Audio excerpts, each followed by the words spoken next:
کہ جو لفظ بندش آج کل استعمال کیا جاتا ہے، اور عاملین سے پہلے میں معذرت کر لیتا ہوں، اس 1500 سال کے اندر یہ لفظ آپ نہیں سنیں گے. یہ جدید ایجاد ہے، یہ بندش کروا دی گئی ہے.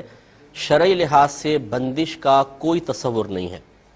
میں بارہا اس پہ کلام کر چکا ہوں کہ اس طرح لوگوں کو گمراہ کرنا بالکل شرعاً جائز نہیں ہے. میں اس کویسچن یہ کرتا ہوں کہ یہ بتائیے کہ بندش کا کیا مطلب ہے.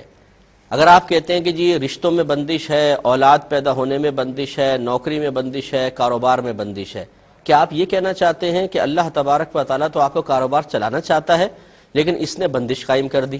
اللہ تعالیٰ تو اولاد دینا چاہتا ہے لیکن اس نے بندش کر دی. اللہ تعالیٰ تو رشتہ کروانا چاہتا ہے، اس نے بندش کر دی.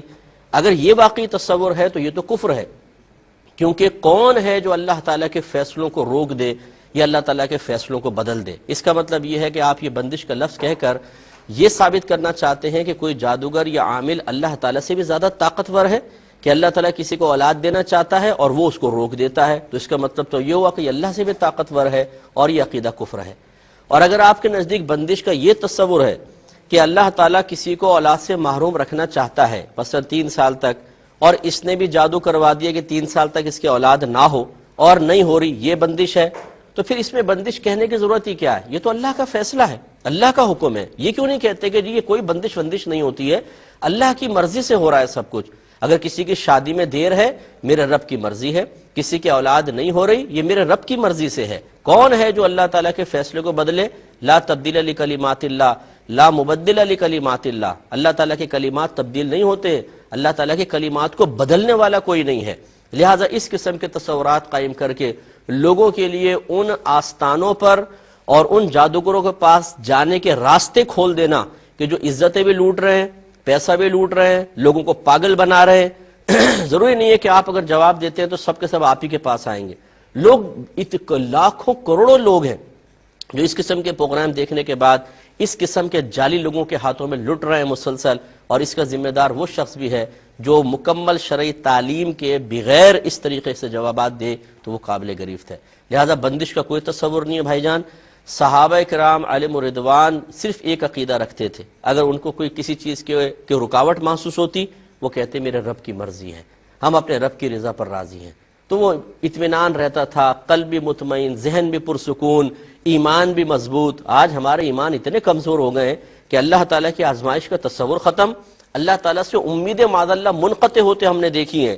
عاملوں سے امیدیں لگا بیٹھے کہ یہ عامل کرے گا جو کچھ کرے گا، اولاد یہی دے گا، رشتہ یہی کروائے گا، کاروبار یہی چلوائے گا. بولتے ہیں یار اللہ سے تو دعائیں کر کر کے تھک گئے معاذ اللہ. اب کون ہے جی؟ یہ بابا ہے. ارے بابا، یہ بابا بیچارہ کیا کرے گا؟ بابا یہ اگر کچھ کر سکتا ہوتا تو یہاں کیوں بیٹھا ہوتا؟ آپ ان سے یہ کیوں نہیں پوچھتے؟ یہ تو بادشاہ بنا ہوتا. اگر ہر چیز کو اپنی مرضی کے موافق کرنے پہ قدرت رکھتا، جو یہ بڑے بڑے دعوے کرتے ہیں اور دیواروں اور پوسٹرز پہ انہوں نے لکھوایا ہوا ہے، تو یہ تو پرائم منسٹر ہونے چاہیے تھے اس وقت پورے ملک کے، اور سپر پاور بن جانے چاہیے تھے، کیونکہ اپنے تعویذات استعمال کرتے، اپنے اوپر دم کرتے اور پہنچ جاتے آسمانوں پر. لیکن ایسا نہیں ہے. وہ آپ کے پیسوں کا محتاج شخص بیٹھا ہوا ہے اور آپ اسی کے قدموں میں گر کر اللہ تعالیٰ کو فراموش کر کے اور اپنے ایمان کے خلاف کام کر رہے ہیں. یہ بالکل قطعاً غیر مناسب ہے. کوئی رکاوٹ کا تصور نہیں ہے. یاد رکھیں اللہ تعالیٰ فاعل حقیقی ہے. اس نے دنیا میں ہمیں اس لیے نہیں بھیجا کہ ہماری مرضی کے موافق ہر چیز ہمیں مل جائے، بلکہ اس نے اس لیے بھیجا ہے کہ وہ اپنی مرضی کے مطابق ہمیں زندگی گزارنے پر گویا کہ مجبور کرے گا، اور ہمیں اپنے رب کی رضا کے مطابق زندگی گزارنی ہے.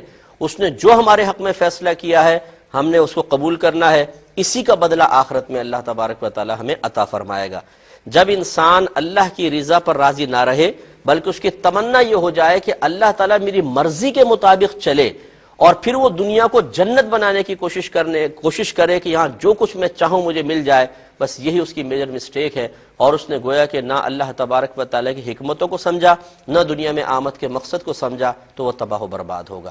ہمارا کام سمجھانا تھا. مجھے پتا ہے کہ یہ باتیں ہر ایک کی سمجھ میں نہیں آتی ہیں. آپ لاکھ سمجھا لیں، ان عورتوں نے اس قسم کے جعلی باباؤں کے آستانوں کو آباد کر رکھا ہے. وہاں جاتی ہیں، اپنی عزتیں بھی داؤ پہ لگاتی ہیں، شوہروں کا پیسہ خرچ کرتی ہیں، اور پھر ملتا کیا ہے؟ ٹھینگا. بعض اوقات وہی چیز ملتی ہے کہ جو اللہ تعالیٰ نے دینی ہے. تو اس لیے ایمان کو مضبوط رکھیں، اپنے اللہ تعالیٰ سے تعلق مضبوط رکھیں، انشاءاللہ سب کچھ حاصل ہوگا.